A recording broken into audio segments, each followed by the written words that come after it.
Bonjour à tous et bienvenue sur notre chaîne. Aujourd'hui, nous plongeons dans une discussion qui fait beaucoup de bruit en Côte d'Ivoire et dans d'autres pays africains, l'homosexualité. Entre valeurs culturelles, religion, droits humains et polémiques sociales, ce débat ne laisse personne indifférent. Mais que disent les Ivoiriens? Que reflète ce débat pour l'Afrique? Et surtout, quels enseignements pouvons-nous en tirer? Restez avec nous, car ce sujet mérite une analyse en profondeur. Première partie, le contexte du débat. Tout commence avec une émission diffusée sur Live TV, où des personnalités publiques et des experts se sont exprimés sur l'homosexualité, un sujet particulièrement sensible en Afrique. Cette émission a généré une avalanche de réactions, entre soutien, indignation et appel à la tolérance. En Côte d'Ivoire, un pays réputé pour sa diversité culturelle et ses fortes convictions religieuses, la question de l'homosexualité reste taboue pour beaucoup. Ce débat reflète un choc entre la préservation des valeurs traditionnelles et l'influence croissante de courants internationaux prônant davantage de droits pour les minorités sexuelles. Partie 2, les réactions des internautes. Comme vous allez le voir, les réactions sont aussi variées que tranchées. Certains expriment leur refus catégorique, comme cet internaute qui écrit: Il n'y a pas débat, on ne veut pas de ça en Côte d'Ivoire. Gardons nos valeurs. Ce commentaire résume la position d'une grande partie de la population, qui perçoit l'homosexualité comme une menace aux valeurs africaines. D'autres appellent à une meilleure compréhension et dénoncent la violence, comme ce message. On se trompe de combat. La violence contre les homosexuels est inadmissible. Le vrai problème, ce sont les viols et les crimes. Concentrons-nous sur ces vrais fléaux. Ici, le message est clair, bien qu'ils ne soutiennent pas forcément l'homosexualité, ils estiment que la violence n'est jamais une solution. Certains internautes se montrent encore plus critiques envers les médias, comme cette personne qui commente.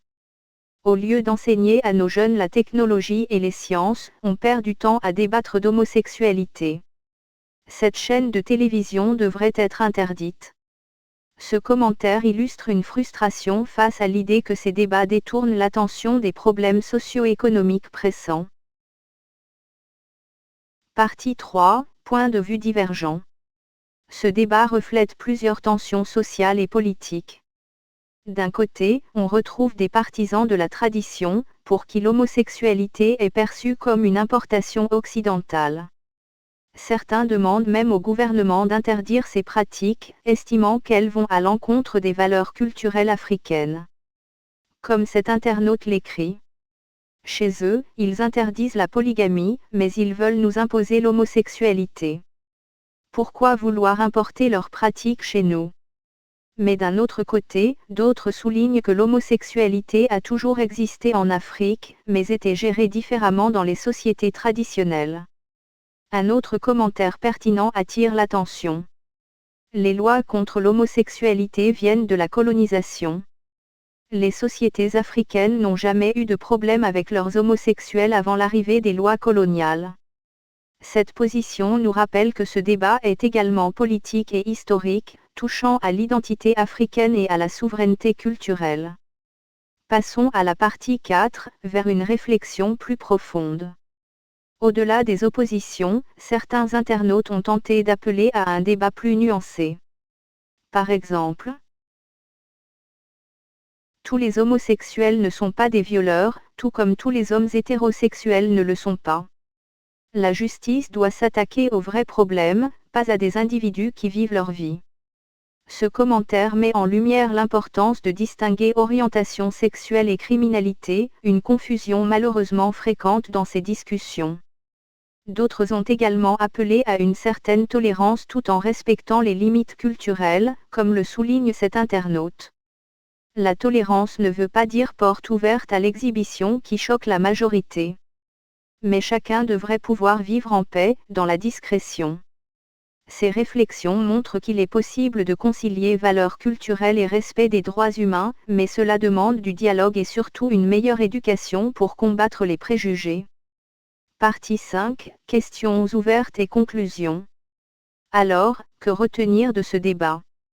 La question de l'homosexualité en Afrique va bien au-delà des préférences personnelles, elle touche à des enjeux d'identité, de culture, de religion et même de politique. Mais une question reste ouverte, comment trouver un équilibre entre le respect des valeurs culturelles africaines et la reconnaissance des droits des minorités sexuelles? Partagez vos avis dans les commentaires, en restant respectueux.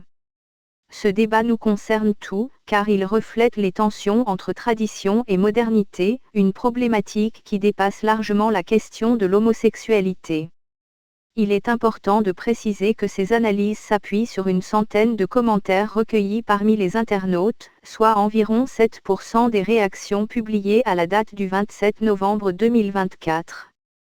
Ces commentaires, bien qu'offrant un aperçu des opinions exprimées en ligne, ne peuvent prétendre représenter de manière exhaustive les points de vue de l'ensemble des Ivoiriens sur cette question complexe. Il reste néanmoins une fenêtre intéressante sur les débats qui animent la sphère publique. Merci d'avoir suivi cette vidéo jusqu'à la fin.